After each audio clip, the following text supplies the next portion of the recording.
Well, welcome back. And for some of you, welcome to the show for the very first time. I thought, this being episode 25, that I would do a little reintroduction today of who I am and why I speak about amputation and all that other good stuff on the show. So, a little bit about myself. I am a wife to my high school sweetheart.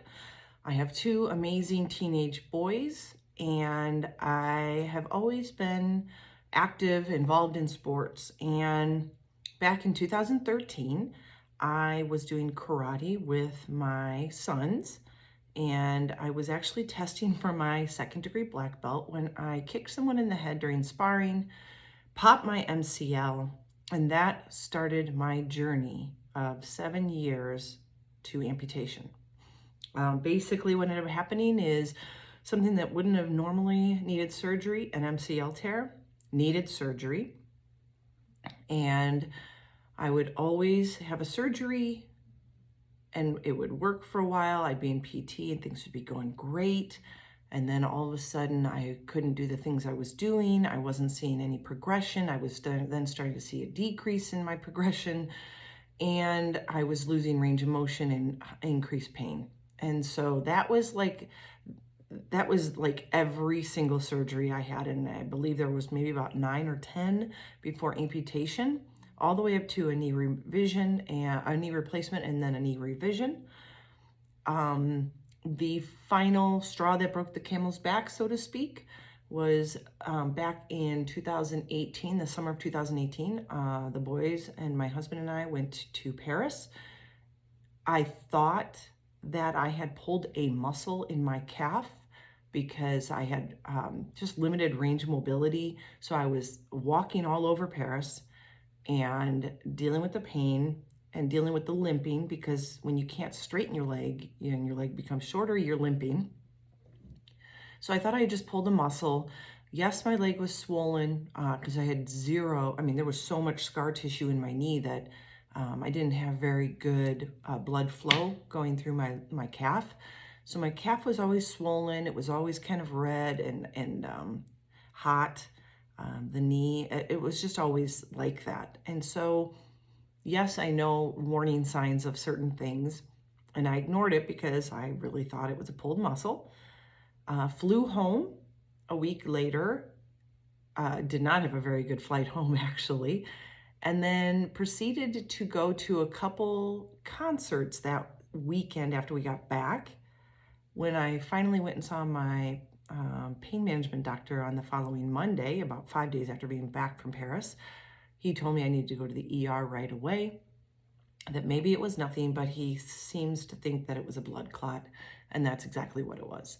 But the blood clot, where I'd felt my pain and thought it was a pulled muscle, which was actually a clot, was now behind my kneecap. And so it had moved. And I'll tell you what, there's nothing worse than thinking, all right, I knew that I couldn't really do any walking in the neighborhood, couldn't take my dog for a walk, couldn't bike at all because I couldn't get my leg around on a bike. I had no range of motion, 20 degrees total range of motion. Wasn't skiing anymore with my family, which was horrible to go and just watch. And basically wasn't really living the life I'd like to live. And I was way too young, in my mid 40s, to see the rest of my life being set on a couch. And so that was the deciding factor, that I had had enough, and I had tried everything in a medical repertoire that you could try to fix myself. So that's when I decided to amputate. And I went through and did my research and talked to a few doctors, did some peer-to-peers with other amputees, talked to a prosthetist, talked to my PT I was seeing, who then started to proceed to work on my good side so I could strengthen that to get ready for the bluntness that it was going to have to deal with once I lost a leg. And so that September, I booked the surgery for December. So if you can even begin to fathom the amount of pressure and fears and anxieties that came with knowing an amputation was coming, but I had months to think about it. There were several sleepless nights, I will have to tell you. But anyways, December of 2018, I had my surgery, and long story short, I had found my way into a better place by the time the surgery came. Woke up telling jokes, excited about the day. Of course, there was still nerves, but knowing that I had made the right choice, and the conviction that I felt in that was a huge battle for those months leading up to it. And I was finally at peace with it. And so that day came. I had the amputation. I come out of my, twilight, and was feeling great. And of all the surgeries I had, this was probably the easiest one to wake up from. I don't know how that's even possible, but I didn't feel sick. I'm always sick, and I was not sick to my stomach.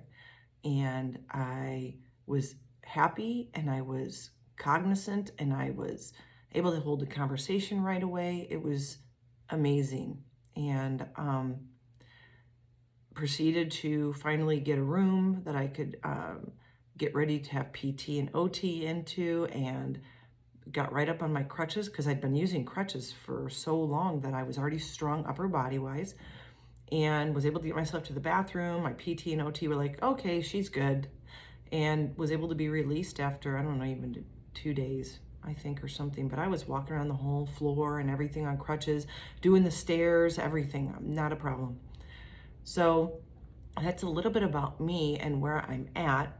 So it's now been about 2.5 years, and I kind of use this podcast. I just felt the need to be able to represent real life of an amputee and dealing with issues that everyone deals with, really. I mean, it's not just an amputee's world that I talk about, but some of the things that we discuss here really have to do with just overcoming obstacles in your life.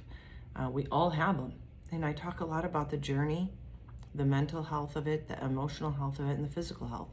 And so today, I normally don't look like this, but I decided to record earlier than normal because I was feeling it, motivated by what I decided to do today, and that was to go out for a walk midday, knowing it's hot here in Arizona.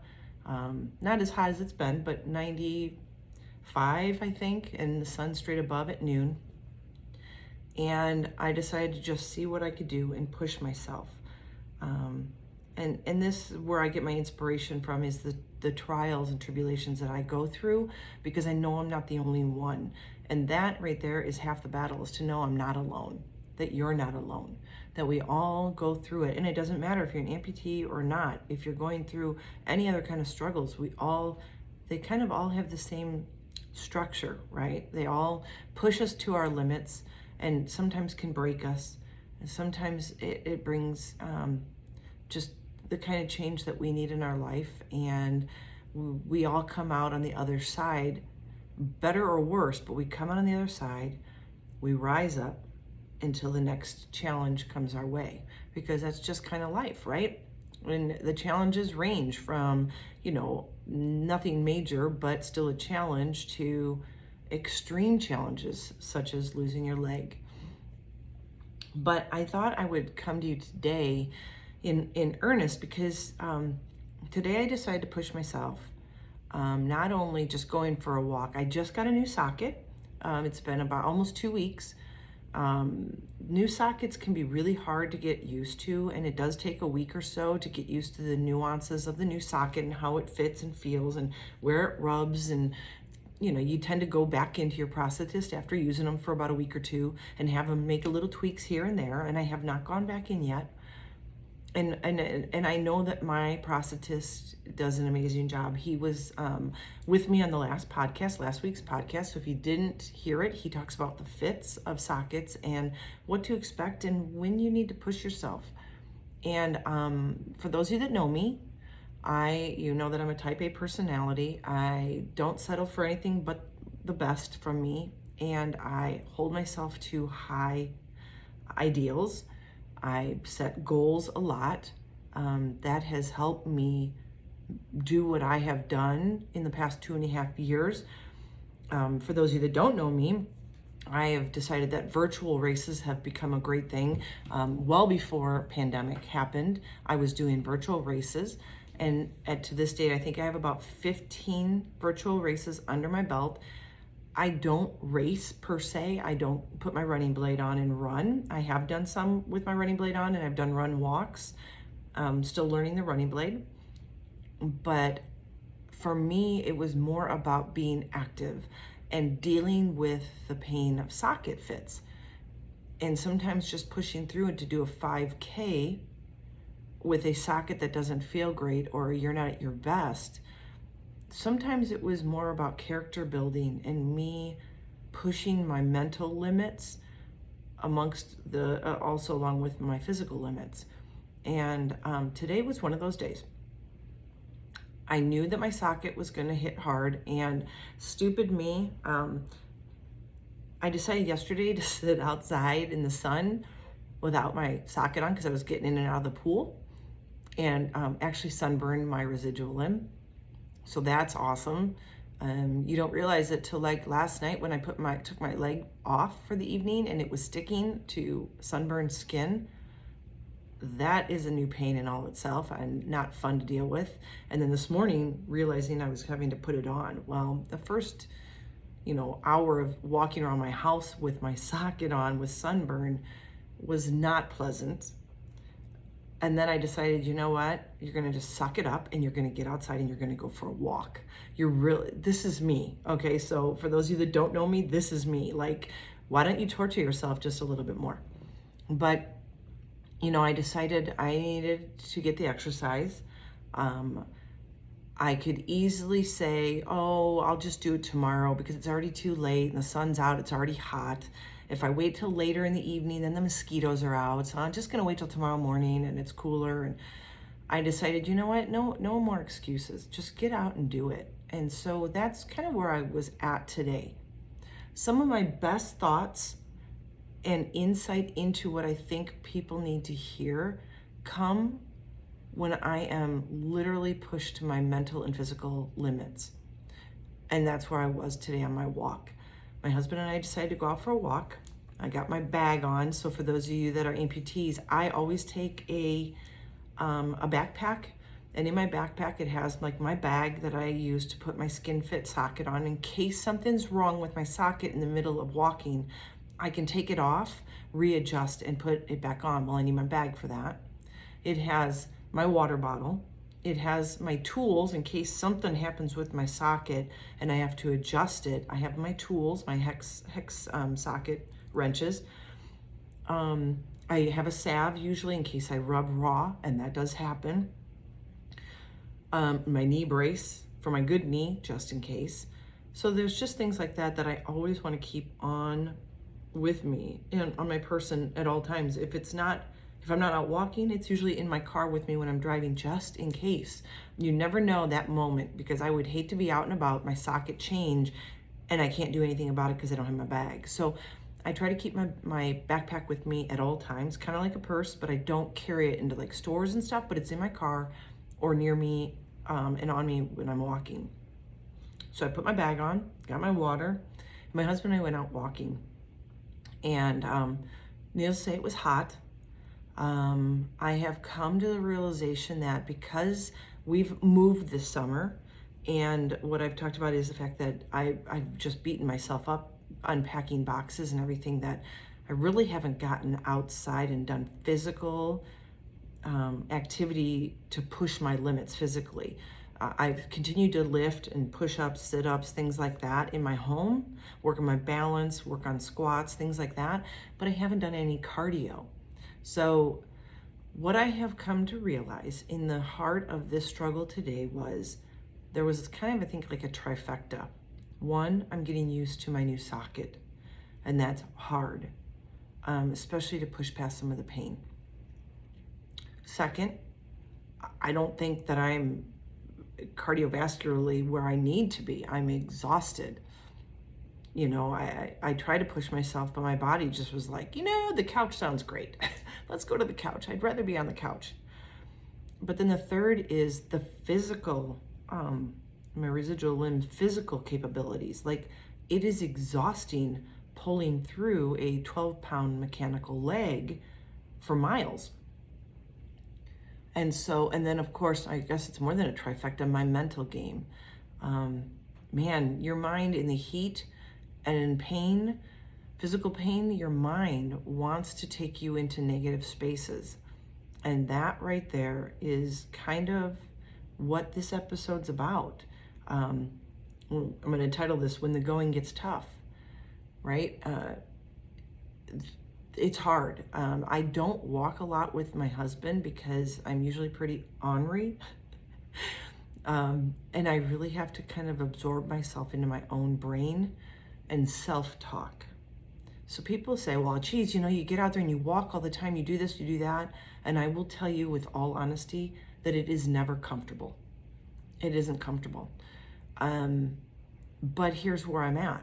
And I thought about this while I was walking. This is why I wanted to talk right away. Lack of makeup and everything, looking all sweaty. Because I've realized that when you're pushing yourself really, really hard, there are two ways that this can go about. You can quit. You can give up and say, well, I got a half a mile in, good enough. But when are you going to push yourself past that half mile? Because I guarantee you that first half mile might be tough because you're trying to push through it. And you talk about the runner's high. You hear people say, oh, I got a runner's high. And you're thinking, how's that even possible? Well, I had before, a long time ago, before I had an amputation, I had done a marathon. And it is true. You get to a point and you don't want to stop running because your legs become like lead weights. And then you try to kick that run back up again after walking, and it's tough. What I have found out is, yes, my first, quarter mile or so is usually really hard because it's almost like revving my engine. I'm just getting started, getting the nuances of my gait, figuring out where my leg is going to feel comfortable and how I need to pull my hip in and how I should step and this and that. And there's all these little things that my brain thinks about. And it is not fun. But the beauty of our bodies are that we actually create a hormone or a chemical that actually releases into the body to help us almost numb the pain to some extent. Not totally. I'm not saying that I'm pain-free. But when you get moving, you all of a sudden find yourself not feeling what you did the first half mile, quarter mile or whatever. And then it starts to get a little bit easier. And then all of a sudden I find that it starts to go downward. When your body starts, anybody, if I were two-legged and I was out walking, there's a point in time where your body's like, I can't walk anymore, I'm tired. And the same thing goes for me now. But what ends up happening is I get into my own head. And what I tell myself is what makes or breaks my walk or my exercise. And I ask you this in all earnestness, is what are you telling yourself? Are you feeding yourself positive thoughts and pushing yourself? Or are you giving yourself excuses? Are you playing a victim? Are you, woe is me, the pity party? I talk about pity parties, and that's okay. I've had mine. Mine tend to come in the shower when I'm just exhausted from the day that I've had, if it's been a hard day, and no one else is around, and it's great because the shower wipes away the tears. But then you move on. You're like, you know what? I'm just telling myself, suck it up, buttercup. It's time to move on. And you're not the only one dealing with things. Everyone's got something. And you know what? You have to decide how your life is going to be. And so that's where I was today. I was out walking with my husband, and normally I have music on in one ear. I always advocate for you to make sure you pay attention to the surroundings. I'm in a new area, so I don't know the people and the traffic. But I'll tell you right now, we don't have sidewalks here, so I'm on the street. And I do not want to be, I don't want to be, not paying attention or hearing what's going on around me, or a car racing up behind me, or a motorcycle. So I always keep one headphone in and one out so I can hear my surroundings, and I keep my head up so I can also see and people notice that I'm not a target. Worst thing I want to be is looking like a very weak target. And I already have amputation going against me, it looks like I'd be an easy target, but I stand upright, stand tall. I have one ear paying attention, and I'm looking around all the time. I would never ever put 2 AirPods in and have my head down and not paying attention to what's going on in the world around me. So please make sure that you're being safe when you do go out. So I was out there without my headphone in because I was with my husband and I knew he'd want to talk, and I don't like having a headphone in when I'm with people. And I don't really talk much. I'm actually not very fun to be around, as he'll probably tell you. I'm not fun to be around when I have to start pushing myself. And I know that things are getting hard as I start to hobble in my gait, or I call it the waddle, and I hate it. It was the same waddle I had the first months I had my socket, and I didn't know how to handle the pain. So instead of walking through, I'd waddle back and forth to kind of almost stop the pain a little bit. At least that's what I thought I was doing. But really all I'm doing is hurting my back, my hip, my other leg. And so I really tried to push through and keep my form. But I do lose it every once in a while. And, I think it's just natural. Not for 1 second was my walk an easy walk today. It was hot. I felt like we were going uphill every turn we took. And I decided, well, you know what, let's do a loop around. It looks like we're looping around. I'd never been in this area, a brand new neighborhood. And my husband finally GPSed us and said, well, yeah, it's kind of shorter to go back. And stubborn me said, we're not going to turn around and go back. I'm going to continue this loop. We're going to make it. But I had to stop a couple times in shade, get some water, reassess, and just get my head on straight. And I found that I spend a lot of time talking to myself. Most of it is in the head, but sometimes it's like, come on, girl, you got this. And out loud, my husband will be like, what'd you just say? I'm like, nothing, I'm just talking to myself. So, I do believe that for us to make it in life, that we need to be first and foremost, our biggest advocate. It isn't going to be an easy road for anybody doing anything, going anywhere, and in any walk of our lives. We all have our battles, we all have our valleys, and we all have our mountains to climb. But the question is what are you doing about it?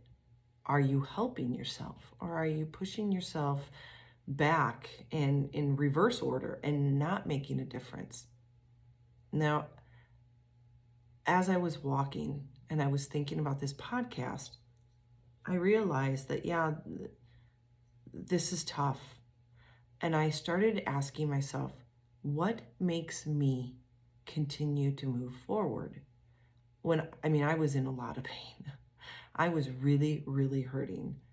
And all I kept thinking about is, when will we get home? When will we be home? When can I sit down? I can't wait to sit down.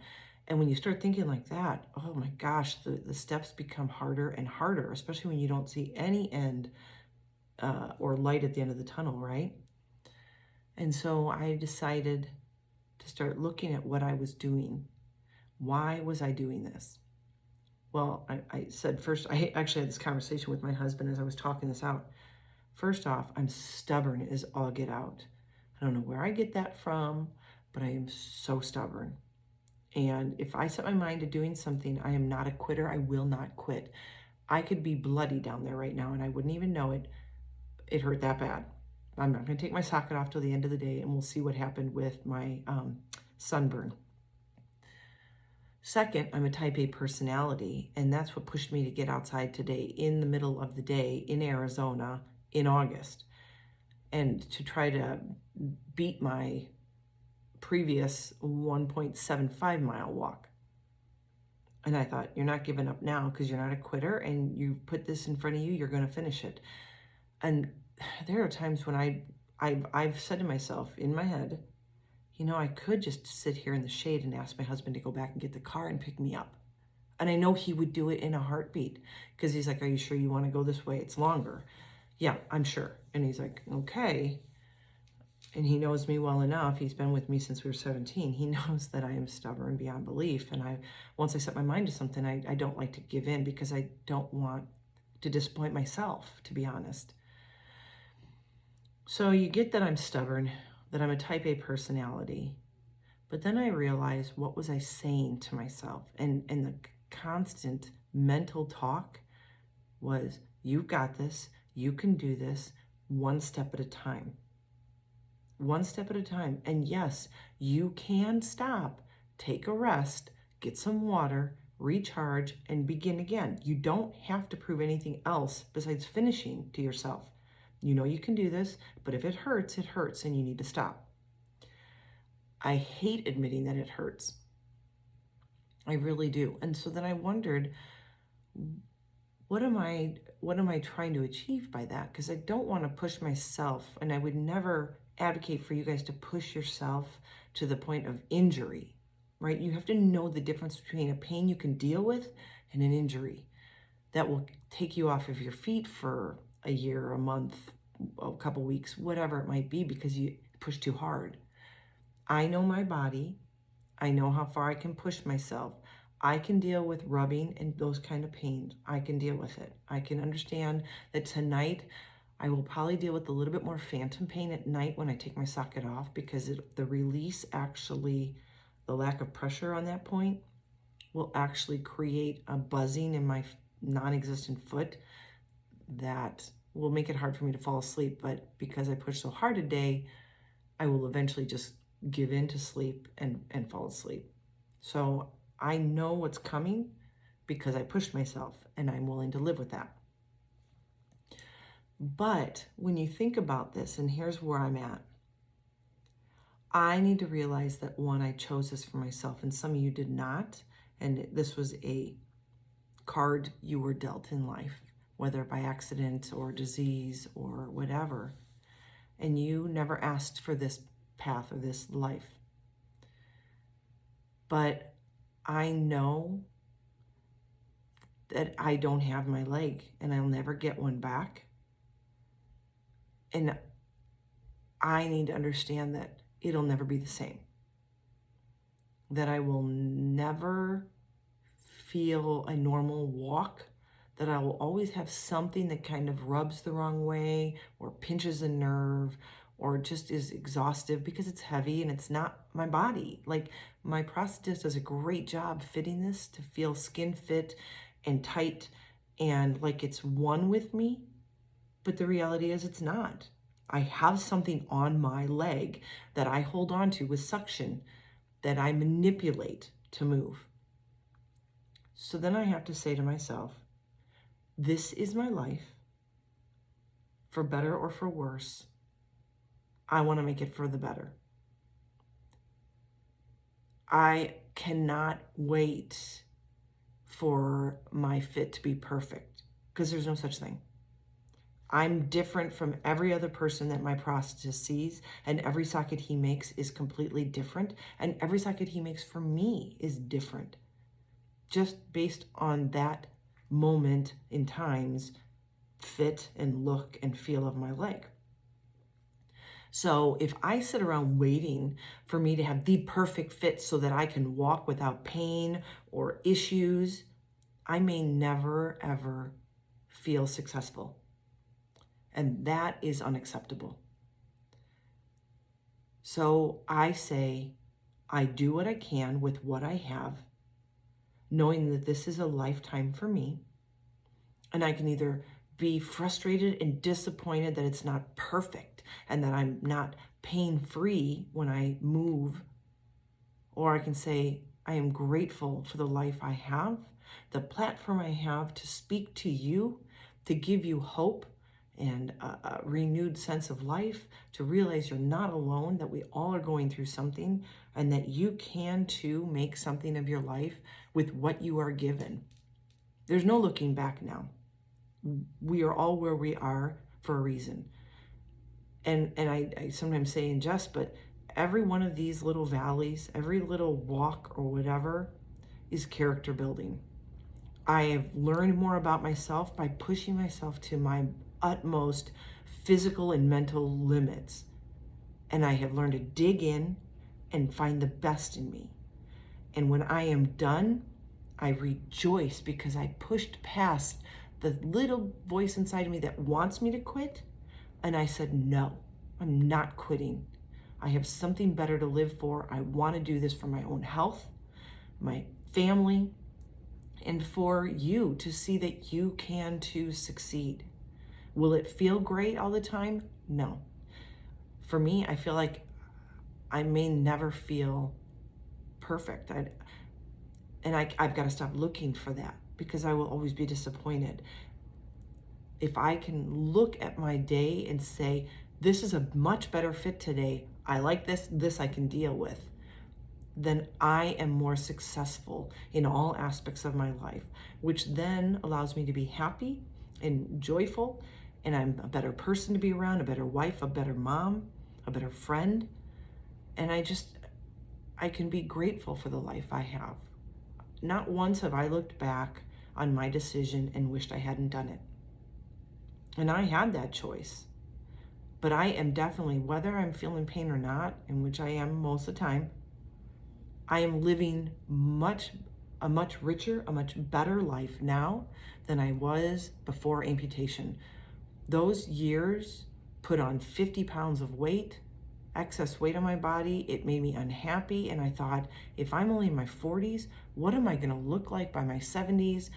And we all know that when we are physically not feeling great, then our emotions and our mental game are also down. And for me, I've always been athletic and very active, that for me to be overweight and unhealthy played a huge mental and emotional role on me. And trying to keep my stuff together, so to speak, was really hard when I didn't like who I'd become physically. And then we also know that when we gain all that weight because we're not active, then our physical health declines as well. And I want to be around for my husband and my kids. I want to see grandkids. I want to see weddings and college graduations. I want to see all that. So I need to do this, not just for me, not just for my husband, my family. You know, this is a life I've chosen, and this is the direction I'm going. But I wanted to I felt the need to just talk to you guys about how hard it can be to push through when you just feel like you're being mentally pushed down, like you're drowning. That you can pick yourself up. You can enjoy life. You can succeed. What is success to you? Today, I am proud to say that for the first time with my new socket and in my new neighborhood and in the heat of summer, which is absolutely insane, I walked 2 miles, 2.03 miles. I will tell you that when I first checked my phone and the app that I use, I think it was 0.5 miles, and I was already hurting.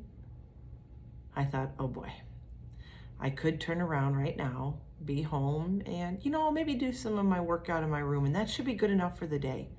And at that point I said, nope, you're gonna keep pushing forward.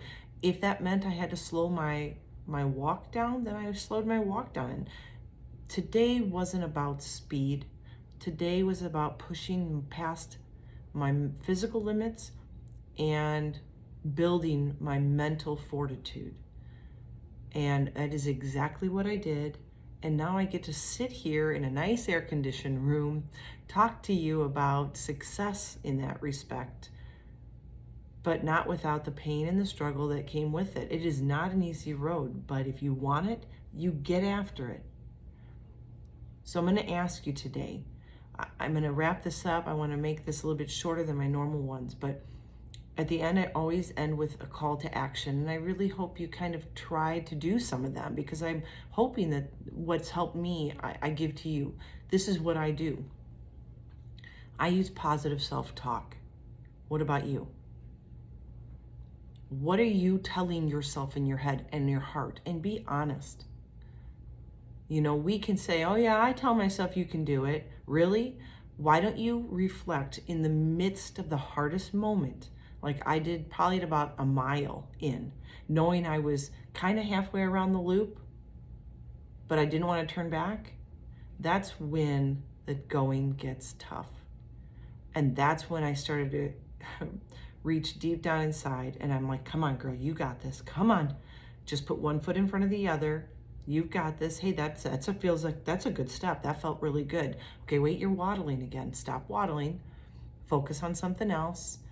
And then that's when all of a sudden I started thinking about the podcast and how could I possibly talk to you about this if I wasn't going in through it myself? And how could I tell you to have positive self-talk if I'm not willing to do it myself? I don't want to be hypocritical. I'm trying to be very transparent and live authentically, and that's what it is. And sometimes I use words to really motivate myself. Some are not appropriate for this podcast, but if I do better with kicking my own butt, so to speak, then that's what I do. And I start going, no more pity parties. Let's go, pick it up. Come on, suck it up. You got this. So the call to action I have for you today is get out and get active. And when you notice you're hitting a point where you just want to quit, give up, you want to cry, you're struggling, you're in pain, mental, physical pain, what are you telling yourself? Listen to what's going on in your head and start changing it for positive. Use only positive affirmations. Love yourself where you're at. Yeah? Find something that can tell you that you are making a difference in your life, that it's for the best, and that you can do it. Don't give up on yourself.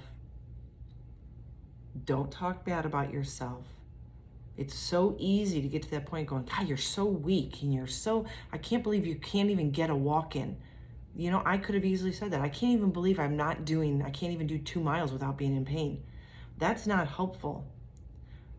Yeah, that might be what I'm thinking, that I'm frustrated by that, but what am I going to feed my brain? And it has to be, you can do this. There are a lot of people out there that aren't doing this. You can do this. Come on, push through. Make it your own goal, because you know what? We're not in a race against each other. We're in this race for ourselves, and we can do this. And I always compete with myself. I compete to better myself each day, make new strides in the right direction. And if I know that I'm really hurting and I can at least get myself up and move and go and do something outside, even if it's scootering, I scooter a lot too. If it's really too hard for me to really just sink into my socket, then I'll scooter. But at least I'm getting out and I'm doing. So make sure that you are paying attention to the words your brain is telling you. Are you talking to yourself positively? Are you giving yourself the pat on the back you deserve? Because today is a new day and you deserve someone to be in your corner. And that someone is you. You are the foremost person to push yourself. Don't rely on external. Don't rely on a spouse or a child, a neighbor, a friend, a parent. Don't rely on them to feed your ego or to push you. Only you can do that. You know where you're at today and where you want to get to. You set a goal and you work hard to get to that goal. And you can't do that if you're talking negatively. Be positive, stay positive, find the positive. Even if I couldn't have gotten that 2 miles, what could I have said to myself that said, you did good. You're dealing with something hard, you did good. That's the angle you want to go. Not, well, good job, you quit. You can't even do that. What a loser. That isn't going to help you. So stay positive. For the next week, until we meet again next week, your call to action is to really reflect on what you're saying in your head to yourself, even out loud. Sometimes people talk out loud to themselves. I'm one of them. Normally I have my dog with me, so it looks like I'm just talking to my dog, but if you ever see me talking on the road, I'm probably talking to myself, and I'm trying to feed myself positivity. That you're better than this. You can do this. Push yourself. Let's go, let's go, let's go. You're not going to die from this. Let's go. So all I want to see from you is positivity. Listen to yourself, find out where you're going wrong, and change the thinking. Change the words that you are using to push yourself past your limits, because I guarantee you when you're done with whatever you're trying to get over and get through, you're going to feel amazing about what you've accomplished. So, with those words, I hope you have a fantastic week. And like always, be healthy, be happy, be you.